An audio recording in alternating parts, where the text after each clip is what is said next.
108 வயதை கடந்த கழகத்தின் மூத்த முன்னோடி பத்மஸ்ரீ விருது பெற்ற திருமிகு பாப்பம்மாள் அவர்களுக்கு பெரியார் விருது அறிவிக்கப்பட்டுள்ளது. 1965ஆம் ஆண்டு நடந்த இந்தி எதிர்ப்பு போராட்டத்தில் பங்கு பெற்று களத்தில் நின்றவர் பாப்பம்மாள்.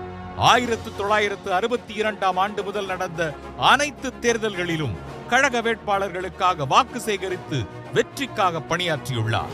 இயற்கை விவசாயத்தில் ஈடுபாடு கொண்ட பாப்பம்மாள் அவர்கள் 45 ஆண்டு காலம் தமிழ்நாடு வேளாண் பல்கலைக்கழகத்தில் உழவர் விவாத குழு உறுப்பினராக செயல்பட்டார். இந்தி எதிர்ப்பு போராட்டம் தொடங்கி கழக இளைஞரணி செயலாளர் உதயநிதி அவர்கள் மேற்கொண்ட நீட் விலக்கு கையெழுத்து இயக்கத்திற்காக பல நூறு பேரிடம் கையெழுத்து பெற்று போராட்டத்திற்கு வலு சேர்த்திருக்கிறார் பாப்பம்மாள் அவர்கள். அன்று முதல் இன்று வரை கழகத்திற்காக உழைத்துக் கொண்டிருக்கும் திருமிகு பாப்பம்மாள் அவர்களுக்கு பெரியார் விருது வழங்கி கௌரவப்படுத்துகிறது திராவிட முன்னேற்றக் கழகம்.